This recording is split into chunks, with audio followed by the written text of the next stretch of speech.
Sir तो यहाँ पर आपके पास बेसिकली एक सॉलिड स्फीयर है, इसको कि बेसिकली आगे की तरफ स्पीड दिए हुए हैं वी नॉट, और इसको बेसिकली क्लॉकवाइज सेंस में एंगुलर स्पीड दिए हुए हैं omega nought is equal to v nought by r. ठीक है, और सरफेस आपके पास सफिशियंट तो रफ है, राइट।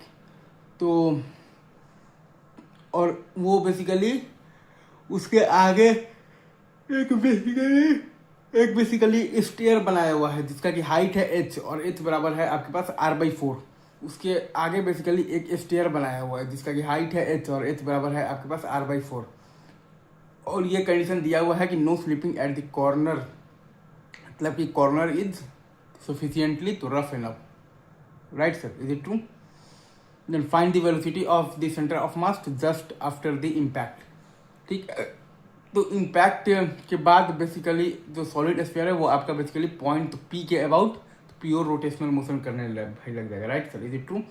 इम्पैक्ट के बाद जो आपके पास सॉलिड स्फीयर है वो बेसिकली आपका पॉइंट पी के अबाउट प्योर रोटेशनल मोशन करने लग जाएगा, राइट सर। इम्पैक्ट के बाद जो आपके पास सॉलिड स्फीयर है वो आपका बेसिकली पॉइंट पी के अबाउट प्योर रोटेशनल मोशन करने लग जाएगा, राइट। और आप देखिएगा ना, तो इम्पैक्ट के दौरान बेसिकली जितने भी आपके इम्पल्सिव फोर्सेज लगेंगे वो सारे फोर्सेज आपका बेसिकली पास करेगा पॉइंट पी से, राइट।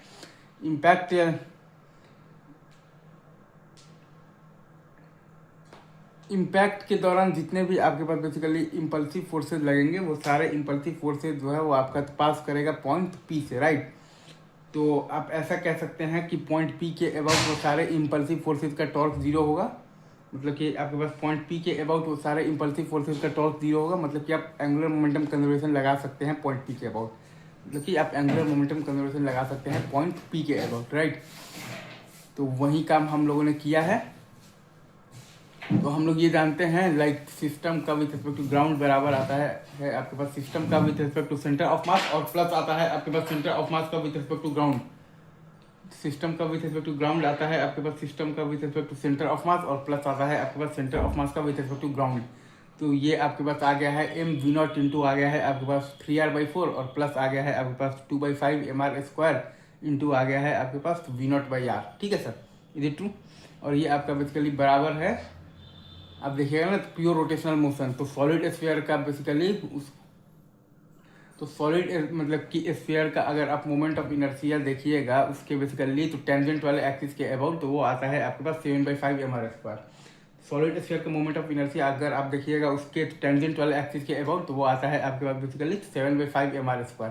तो 7/5 mr² इंटू ओमेगा, तो यहाँ से आप निकालिएगा तो ओमेगा आपके पास आ जाएगा 23/28 इंटू आ जाएगा v0/r। तो VCM आपके पास आ जाएगा 23 v0/28।